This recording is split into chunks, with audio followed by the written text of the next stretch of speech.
가난한 자에게 복음을 전파하시는 예수님, 그 예수님의 그 복음의 행진이 계속 진행이 되고 있습니다. 오늘은 한 바리새인이 예수님을 식사 초대를 하신 장면이죠.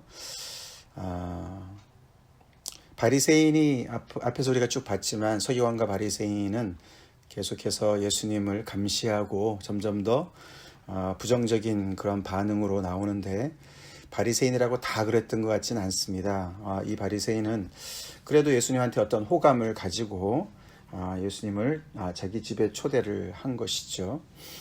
그런데 그 자리에 오지 말아야 될 사람이, 있으면 안 될 사람이 하나가 등장을 해서 오늘 이야기가 진행이 됩니다. 그 유명한 향유를 부은 여인의 그 이야기죠. 참 오늘 이 말씀을 우리가 어제 말씀과 연결해 볼 때, 침례 요한은 오실 그이가 당신입니까? 우리가 다른 사람을 기다려야 됩니까? 예수님의 그 사역을 보면서 참 자신이 전한 말씀과 안 맞는 것 같고, 이분이 메시아가 맞나?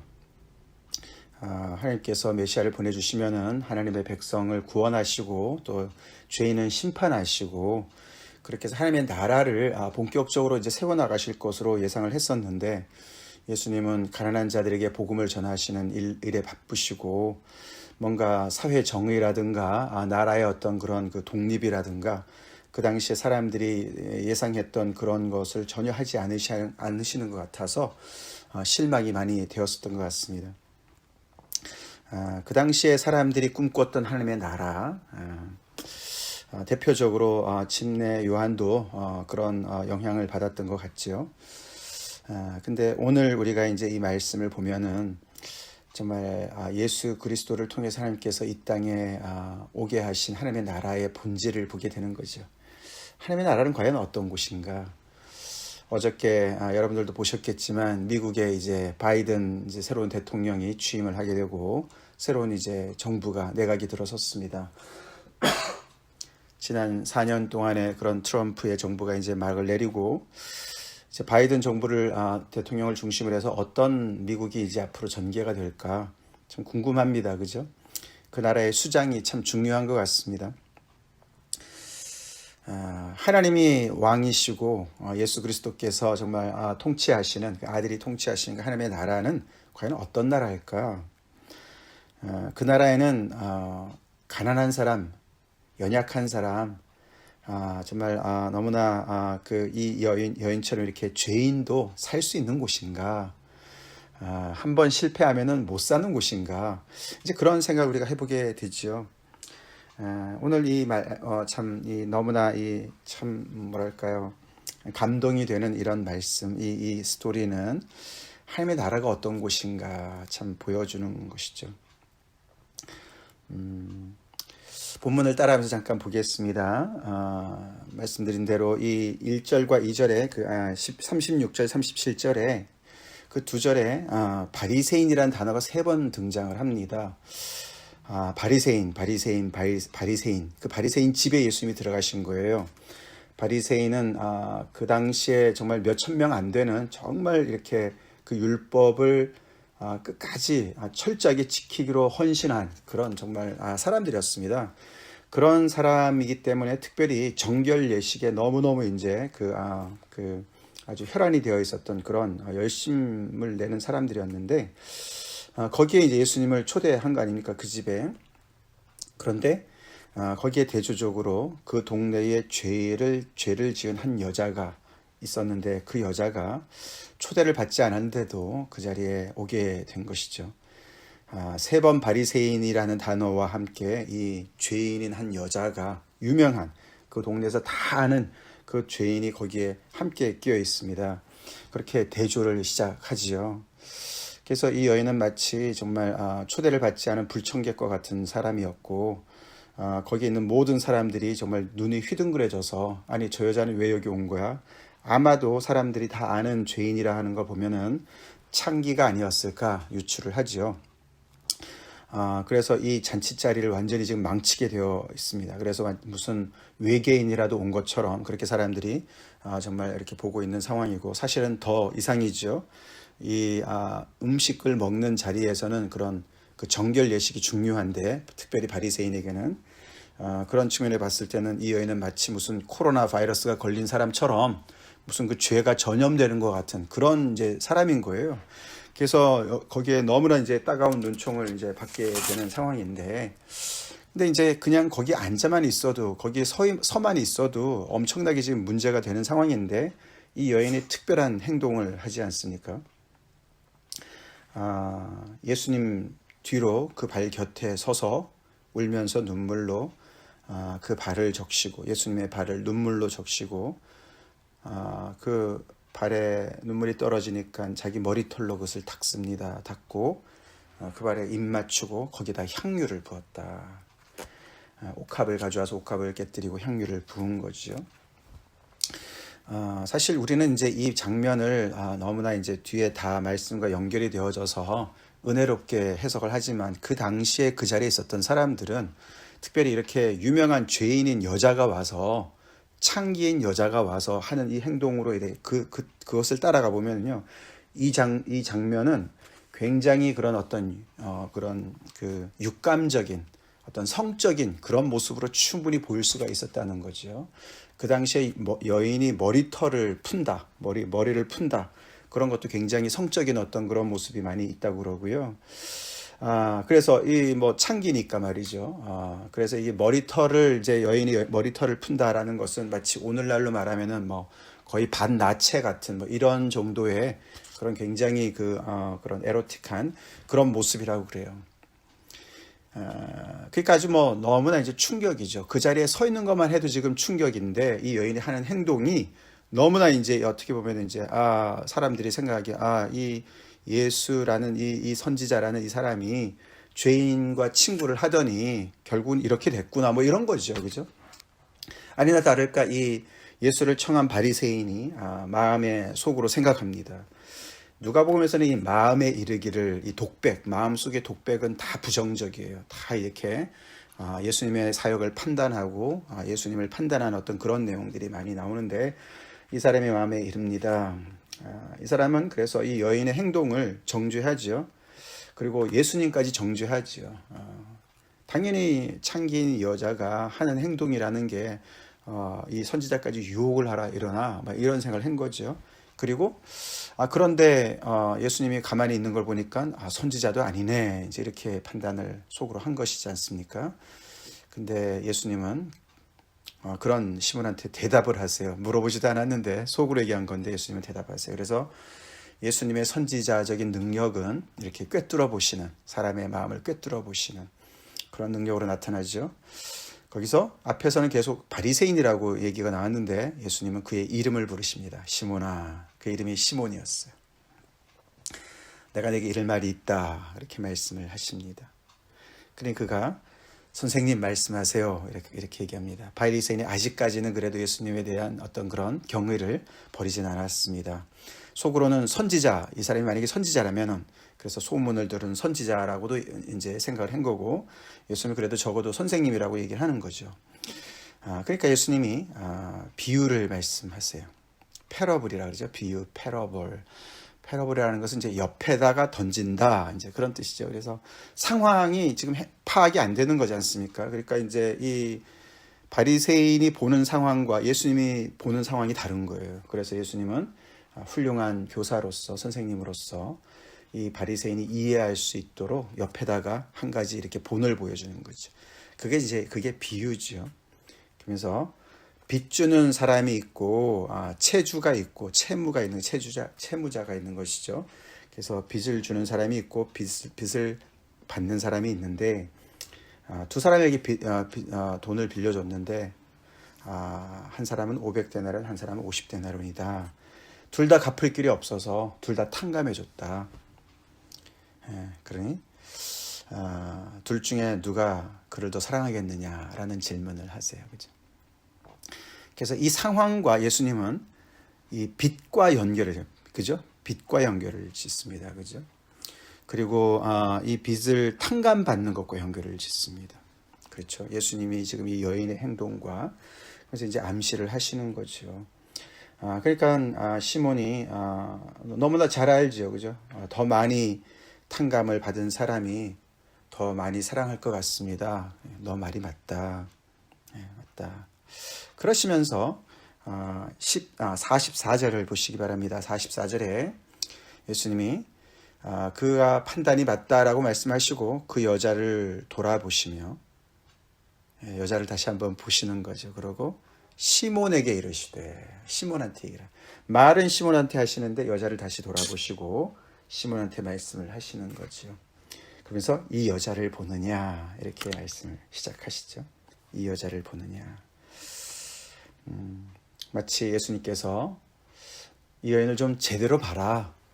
너의 그런 편견과 아집으로 가득 차 있고 너는 의인이고 이 여자는 죄인이고 이런 어떤 완전히 그런 그 고정관념 속에서 계속 이 여자를 정죄하는 눈으로 보는 그 눈을 좀 고쳐먹고 이 여인을 좀 봐라 이렇게 얘기하시는 것 같지 않습니까?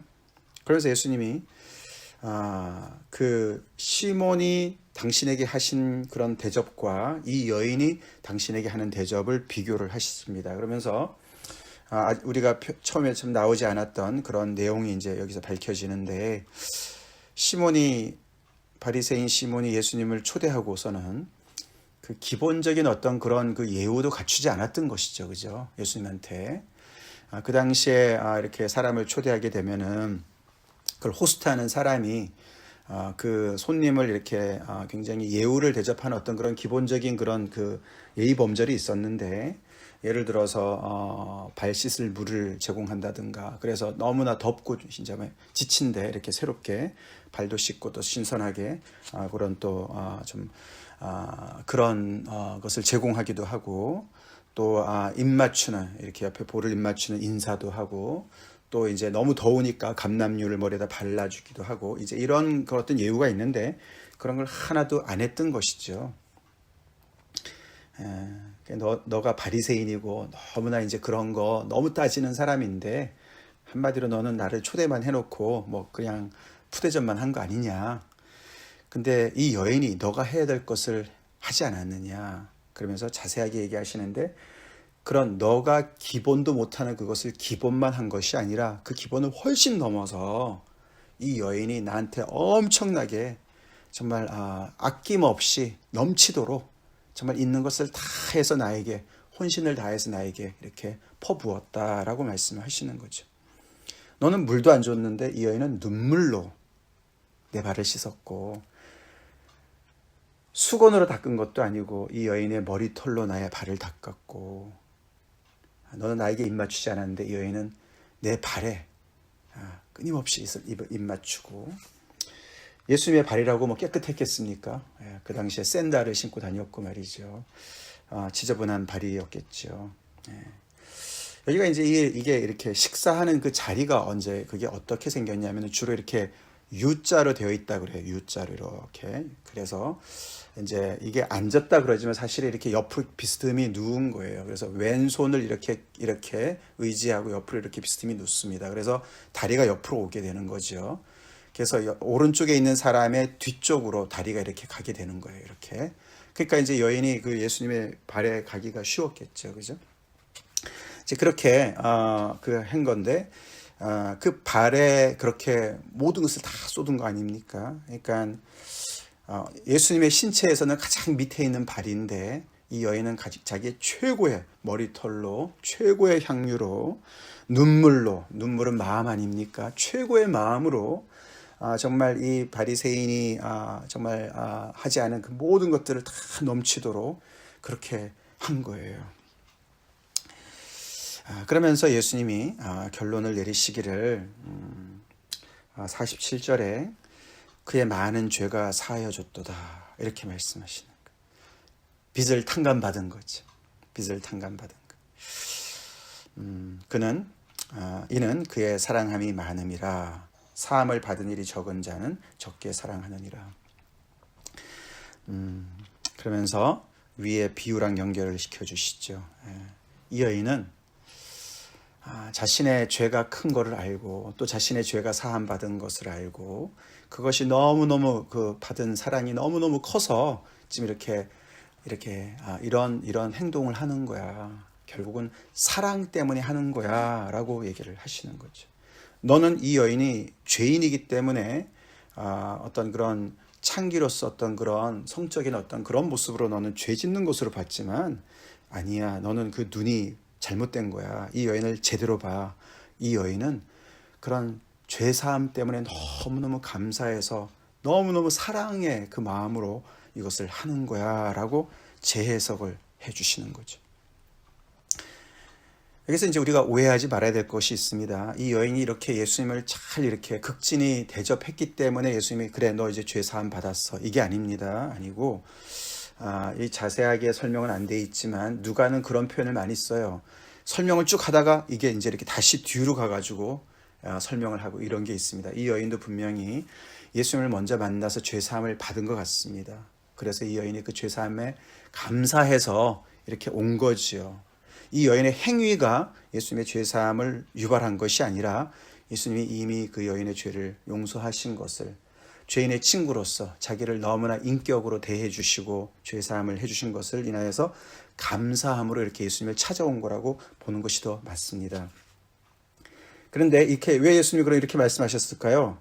그것은 이 여인을 위해서가 아니라 시몬을 위해서 그런 거예요. 시몬이 계속해서 이 여인의 새로운 신분을 못 보는 거지 않습니까?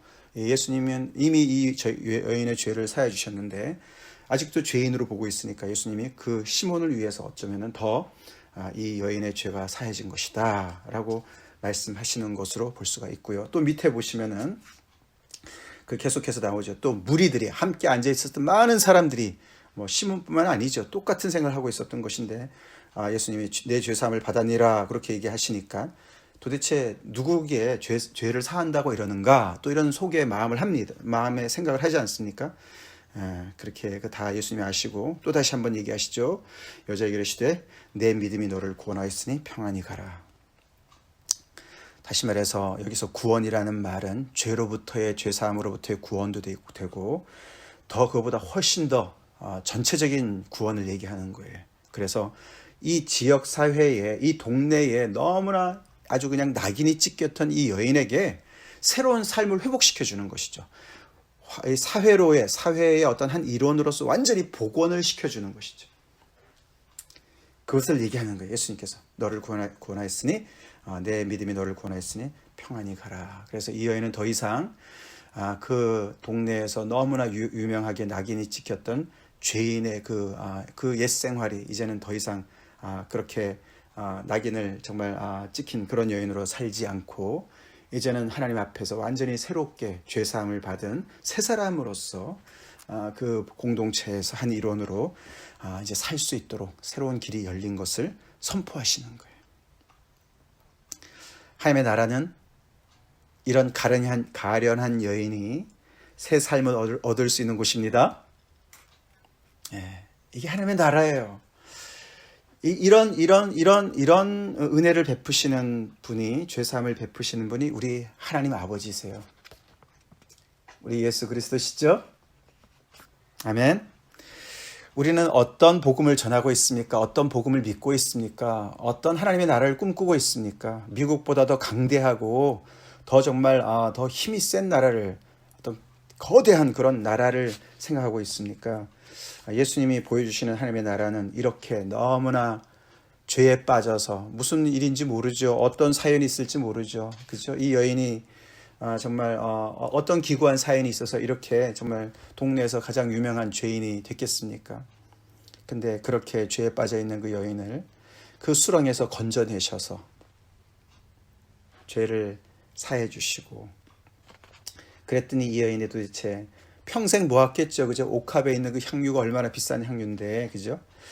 그 전 재산을 다 가지고 와서 자기를 이렇게 용서해 주시고 사랑해 주시는 그 하나님 아버지 앞에, 예수님 앞에 그것을 다 그렇게 눈물로 자기 머리털로 그 향유를 다 부어서 예수님의 발을 그렇게 닦으면서 입 맞추는, 그렇게 하나님의 사랑은 우리의 그 정말 냉랭한 가슴을 뜨겁게 하고 우리의 메마른 눈을 정말 눈물로 가득 채우시는 분 아니십니까? 우리 하나님의 나라는 이런 정말 소외된 가난한 정말 죄인이 새롭게 정말 용서함 받고 새롭게 정말 그 하나님 앞에 그 하나님의 사랑에 응답하는 헌신하는 그런 놀라운 그런 아름다운 드라마가 연출되는 곳이 하나님의 나라입니다. 너무 좋은 하나님의 나라죠. 우리는 죄사함의 은혜가 얼마나 따끈따끈하게 우리한테 있습니까? 우리가 처음 출발은 이렇게 오늘 이 옥합녀와 같은 그런 뜨거움으로 우리가 출발했는데 혹시 내가 지금 이 바리새인 정도까지 내가 냉랭하게 떨어진 거 아닙니까? 죄사함 뭐 얘기 들어도 냉랭하고 예수님 앞에 맨날 우리가 뭐 달라고만 하고 예수님 앞에 내가 기도했는데도 응답도 안 해주시고 그렇게 뾰로통하게 우리가 예수님 앞에 시험 들어 있지는 않습니까? 예수님 앞에 눈물 흘린 적이 언제입니까? 예수님 앞에 나의 가장 좋은 것으로 나의 마음을 다해서 내 전 재산을 다해서 주님 앞에 헌신했던 적이 언제입니까? 주님의 그 죄사함의 은혜가 사라지진 않았습니까? 기억 속에만 있지 않습니까? 이런 것들 우리가 생각해 봐야 되겠습니다. 그리고 나의 다른 사람을 향한 시선은 꼭 갚습니까? 늘 정죄하고 판단하고 이 여자를 보느냐. 주님 안에서 죄사함 받고 새로워진 그 영혼들을 그렇게 대해주지 못하는 우리들의 완악한 마음 혹시 있지 않습니까?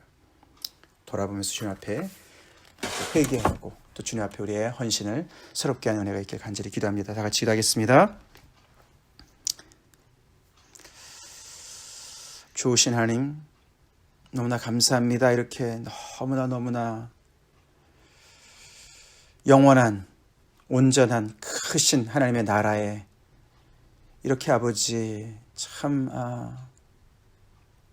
별 볼 일 없는 너무나 소망 없는 한 여인이 이렇게 아버지 극진한 정말 대접을 받고 있는 것을 봅니다. 그런 한 사람을 찾아오신 주님, 99마리의 양이 우리에 있다 하더라도 길 잃은 한 마리 양을 위해서 찾아나시는 목자 되신 주님, 너무나 감사합니다. 아버지, 이 동네에서 이렇게 다들 아는 이렇게 소망 없는 이 여인, 죄인으로 낙인 찍힌 이 여인, 아버지, 이 여인에게 새 삶을 주시고 새 출발을 주시고 그를 아버지 온전히 하나님의 자녀로 복원시켜 주신 주님, 그 주님의 그 아버지 너무나 섬세하시고 너무나 자상하시고 너무나 아버지 인격적인 그 사랑에 다시 한번 감복하며 또 그렇게 우리를 찾아와 주시고 우리를 대해주신 하나님 감사합니다. 하나님, 저에게 성령님 도와주셔서 하나님의 이 놀라운 아버지 우리의 죄를 이렇게 정말 사해 주신 주님의 그 사랑 앞에 다시금 아버지 우리의 마음이 뜨거워지게 하시고 우리의 메마른 눈에 눈물이 흐르게 하시고 아버지 인색해진 우리 마음에 다시금 아버지 주님을 향한 아버지 뜨거운 아버지 사랑과 열정과 헌신이 회복되길 간절히 기도하고 행여나 우리가 바리새인 시몬과 같이 변질되지 않았는지 다시 돌아보게 하시고 아버지 주님 앞에서 아버지 우리 옆에 있는 지체들 또 우리가 전하는 메시지 안에 이런 아버지 하나님의 놀라운 긍휼 죄사함의 놀라운 은혜가 있는지 다시 한번 돌아보기 원합니다. 아버지 도와주시고 가르쳐주시고 아버지 바로 이 예수님을 잘 따라가며 본받으며 예수님을 증거하는 저희들 되게 하여 주시옵소서. 예수님 이름 받들어 간절히 기도 올리옵나이다. 아멘.